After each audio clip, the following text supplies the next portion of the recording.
नमः श्रीदेव्यः। जय बोलिए त्रिकालवर्ती त्रैलोक पूज्य विश्वाराध्य पंच परमेष्ठी भगवान की। परम पूज्य सिद्धांत चक्रवर्ती श्वेत विच्छाचार्य गुरुदेव श्री विद्यानंद जी महाराज की। अहिंसामय विश्व धर्म की।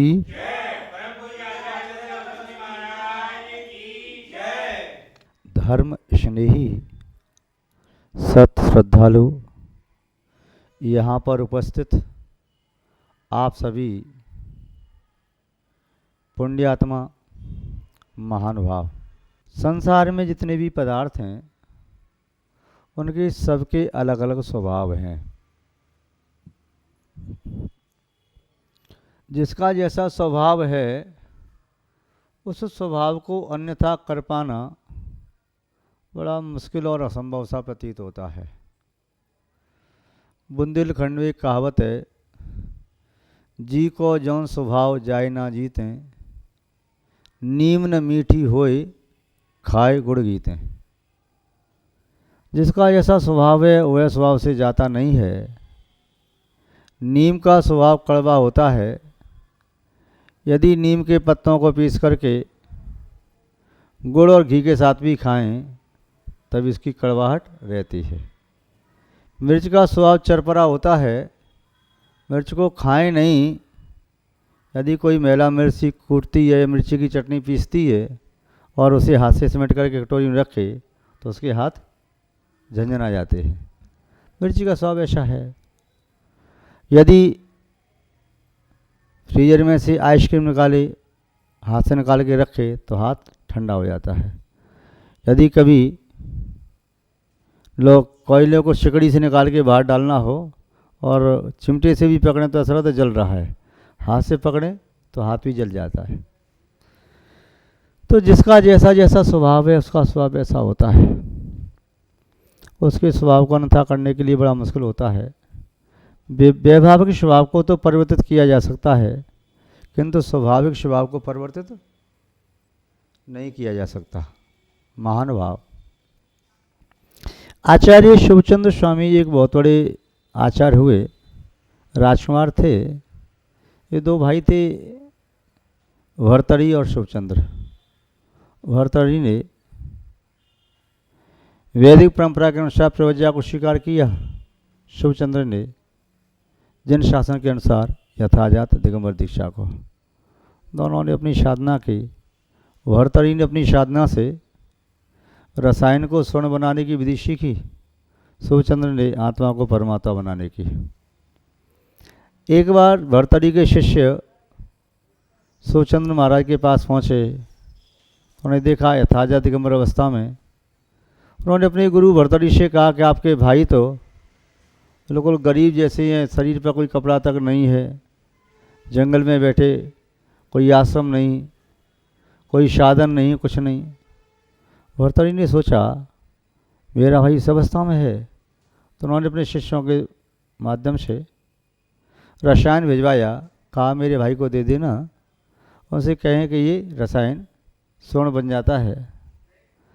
शिष्य लेकर के पहुँचे। शिवचंद्र ने उसको स्वीकार नहीं किया। भर्तृहरि ने सोचा शायद ये कम होगा तो और ज़्यादा भेजा, तो वह भी स्वीकार नहीं किया। भर्तृहरि स्वयं गए। सोचा मेरे भाई के मन में भी भाव होगा कि देखो अपने शिष्यों से भिजवा रहा है, स्वयं नहीं आया। स्वयं गए, बहुत सारा रसायन लेकर के गए। कहा भाई तुम इस अवस्था में रह रही हो, ये बड़ा दुख होता है, विकल्प आता है, लो सोना बनाओ और चैन से रहो। शिवचंद्र ने कहा भर्तृहरि तुझे सोने की ही चाहत थी तो राज वैभव को क्यों छोड़ा? हम दोनों राजकुमार थे, हमें वैराग हुआ तभी तो दीक्षा ली। यहाँ पर आके तुम इसमें फंस गए। डाल दो, फेंक दो इस रसायन को। रसायन मिट्टी में डलवा दिया। भर्तृहरि को बहुत दुख हुआ। मैंने जिस महीने से 12 साल में रसायन को सिद्ध किया और मेरे भाई ने यहाँ डलवा दिया। पुनः शिवचंद्र उनके चेहरे के भावों को ताड़ गए और उन्होंने अपने पैर की धूली उठा करके सामने फेंकी। उन्होंने कहा देख सामने क्या है, पूरा पहाड़ी सोने का हो गया। तो ये सोना चाहिए तो ये ले जा सोना। लेकिन सोने की घर में क्या कमी थी, महलों में क्या कमी थी? क्या इसी के लिए तूने गृहत्याग किया था? भर्तरी को बात लगी तब वह स्वयं भी शिवचंद्र के संबोधन से वह प्रतिबुद्ध हुए, आत्मबोध को प्राप्त हुए। उन्होंने यथार्थ जाति का दीक्षा लेकर या जैसे भी अपने कल्याण को प्राप्त किया। शिवचंद्र ने अपना कल्याण वैसे किया। दोनों भाई अलवर के पास स्थान है, वहाँ मिले थे शिवचंद्र और भर्तरी।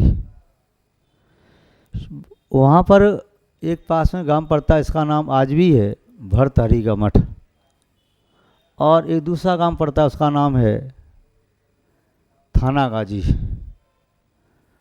शिवचंद्र वहाँ रहते थे तो उन्हें दिगंबर देख करके उनके भक्त भी थे। तो एक था नागाजी, नागाजी में नग्न साधु, दिगंबर साधु। एक थे दिगंबर साधु और एक थे भर्तरी। तो एक थे दिगंबर साधु नग्न बाबा और दूसरे भर्तरी। तो उनका स्थान जहाँ था, जहाँ साधना करते थे पहाड़ की चोटी पर, वहाँ पर पहाड़ भी आज भी है। तो वहाँ पर समीप में जो बस्ती बस गई, तो एक था नागाजी इस स्थान से। अब वर्तमान काल में एक था शब्द तो लुप्त हो गया, उस गांव का नाम आज है थाना गाजी। वैसे क्या था, एक था नागाजी, एक दिगंबर साधु थे तो दिगंबर साधु को नागाजी। तो एक था नागाजी, दूसरा भर्तरी। तो आज भी गांवों के नाम हैं थाना गाजी, एक था को कर दिया तो थाना गाजी, दूसरा भर्तरी, दोनों गांव पास पास में हैं। उन्हीं शिवचंद्र महाराज ने ग्रंथ लिखा है ज्ञानार्णव। ज्ञानार्णव ग्रंथ में उन्होंने माना कि ज्ञान का समुद्र उड़ेल दिया हो। 12 भावनाओं का कथन किया है, 5 महावत 5 सम्मति, ध्यान का बहुत अच्छा कथन किया है, एवं साधुचर्या का कथन किया है। संभव है वह ज्ञान का समुद्र उन्होंने अपने भाई भर्तरी को संबोधन देने के लिए किया। वह ज्ञानार्णव ग्रंथ निस्संदेह ज्ञान का सागर है, जैसे ज्ञान का महासागर हो, जिसमें ज्ञान की लहरें उठ रही हों, जिस ज्ञान की लहरों से अंदर कूड़ा कचरे का नाम निशान नहीं, वह लहरें समुद्र के अंदर के कचरे को अपनी लहरों के साथ बहा करके किनारे के बाहर छोड़ दें और नीचे रत्नों को छुपा करके रखें। ऐसे ही ज्ञान का सागर है। इस ज्ञान के सागर के रहते हुए कहीं कोई भी मन में विकल्प, विकृति, विकार, वासना नहीं आती और अंदर में गुण रूपी रत्नों का समूह इकट्ठा होता चला जाता है। उन्होंने लिखा है सज्जन और दुर्जन के संबंध में,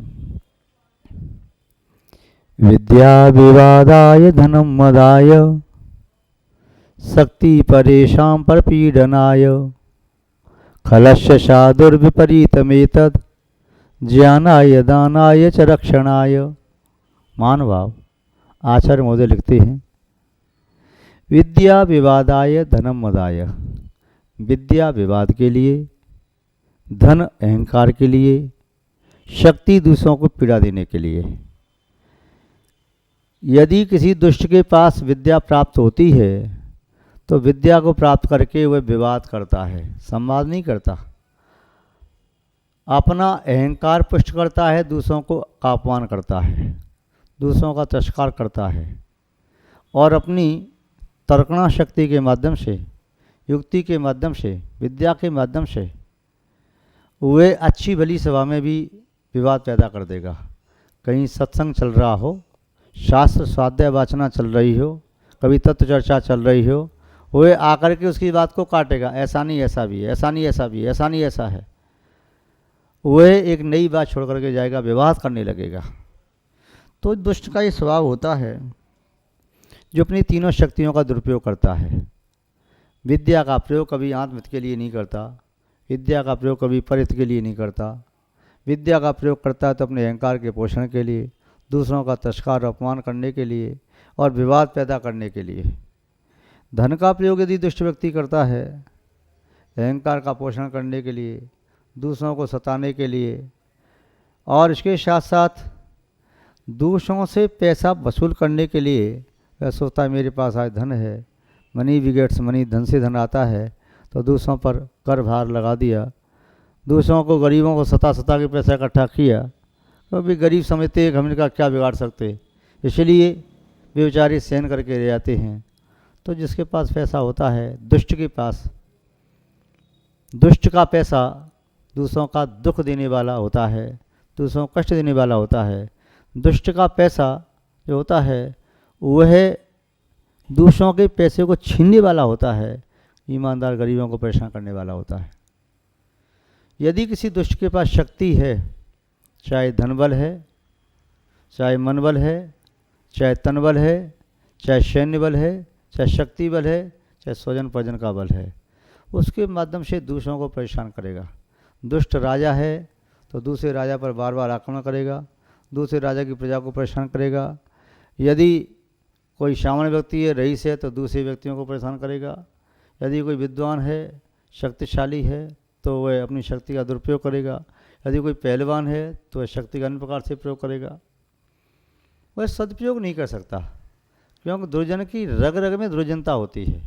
नीतिकार कहते हैं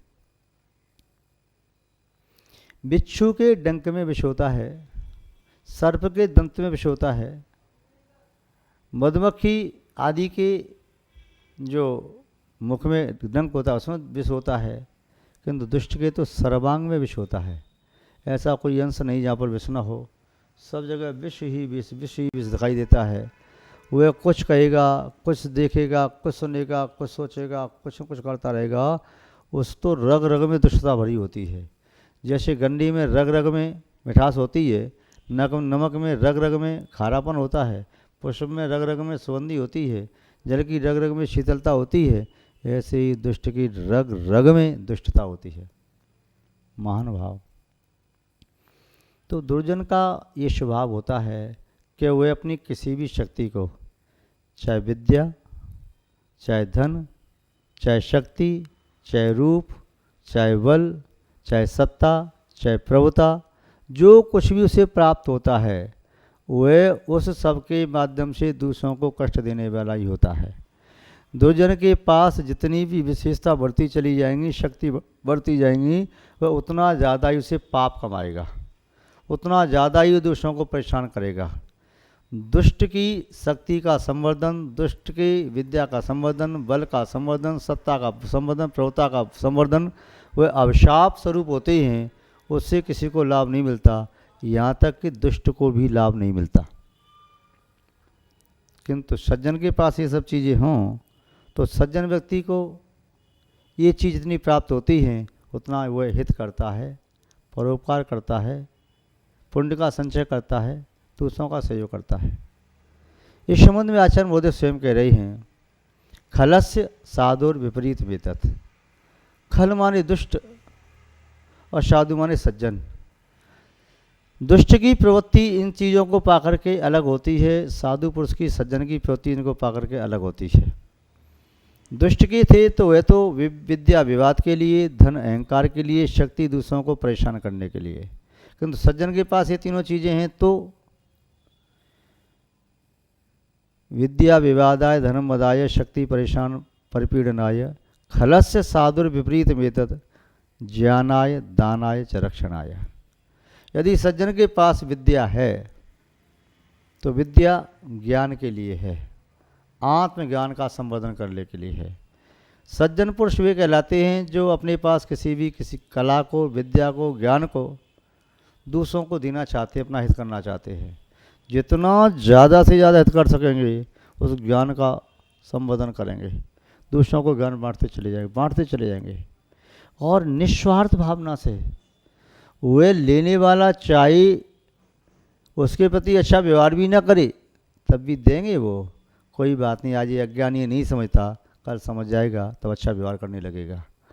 वह तो सूर्य और चंद्रमा की तरह से, वृक्ष और मेघ की तरह से, नदी और समुद्र की तरह से, दुग्ध और फलों की तरह से सबका उपकार करते हैं। जैसे सूर्य सबको प्रकाश देता, चंद्रमा सबको चांदनी देता, आकाश सबको भगवान देता, पृथ्वी सबको रहने का स्थान देती, वृक्ष सबको फल देते हैं, गाय सबको दूध देती, नदी सबको जल देती, समुद्र सबको रत्न देता है, ऐसे ही सज्जन सबको वह अपने धन का सदुपयोग करता है, अपनी विद्या का सदुपयोग करता है। वह किसी व्यक्ति विशेष के लिए नहीं, सबके लिए देता है। तो विद्या ज्ञानाय, ज्ञान के लिए, धन दानाय, सज्जन का धन स्वयं के भोगने के लिए नहीं, स्वयं तो बहुत अल्प भोगता है किंतु दूसरों के लिए लुटा देता है। कोई भी ज़रूरतमंद दिखाई दिया उसे दे दिया, जिसकी आवश्यकता उसे दे दिया, और वह देखता जाता है किसको आवश्यकता है। चाहे भले ही सज्जन के पास कोई धन लेने मांगने के लिए नहीं आए, इन सज्जनों की सज्जनता ऐसी होती है, ये स्वयं रात्रि में चक्कर लगाते हैं नगर में, ग्राम में।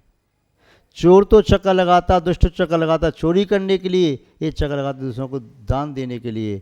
किसके घर में आज भोजन नहीं बना, कौन भूखा सो रहा है, कौन दुखी है। कई राजाओं के बारे में आता है कि रात्रि में भेष बदल करके चक्कर लगाते थे और वहाँ पर धन भिजवा देते थे। भेष बदल के चक्कर लगाते थे, देखते थे कौन कैसा है। और राजाओं का आदर्श देखिए, वे स्वयं परिश्रम करते और वहाँ उनके पास वो वस्तु भिजवा देते। महानुभाव, ऐसे कई श्रेष्ठी जन हुए जिन्होंने अपने धन का सदुपयोग किया। कई जिन शासन के भक्तों के बारे में जब पढ़ते हैं, जीवनी पढ़ते उनकी, तो ऐसे सैकड़ों उदाहरण मिलते हैं जिन जैनों ने अपना धन पसीना बहा करके कमाया, ईमानदारी से कमाया, और उस धन को उन्होंने अपना नाम किए बिना, ख्याति किए बिना स्वयं जाकर किसी गरीब के घर में चुपचाप जाकर के अनाज की पोटली रखाए और वहाँ पत्र लिखाए कि हमें तुम्हें भेंट किया है, हम तुम्हारे अतिथि हैं, तुम भी हमें भेंट करते हो। अपना नाम भी नहीं खोला। वस्त्र नहीं है तो चुपचाप वस्त्रों की पोटली रखाए। किसी की यहाँ औषधि की आवश्यकता है तो धन दे आइए, औषधि रखाए। तो ये ही काम करते थे, कभी नाम नहीं करते थे, क्योंकि उनका विश्वास था हम जो काम कर रहे हैं उस काम को आत्मा जान रही है और परमात्मा जान रहा है। बस दो जान लें, तीसरे को जनाने की आवश्यकता नहीं। जैसे कोई व्यक्ति किसी से स्नेह करता है, क्या करता है? स्नेह करता है। तो स्नेह करता है तो सबको दिखा के करता है क्या? जो जिसे प्यार करता है, स्नेह करता है, बस वही जाने कि मैं उससे प्यार करता हूँ और मैं जानूँ कोई मुझसे प्यार करता है। तीसरे को दिखाना नहीं चाहता। प्यार करने वाले आपस में अकेले में प्यार करते, आँख के इशारे से प्यार कर लेते, मनोभावनाओं से उनकी भावना पूर्ण होती है, दिखाते नहीं।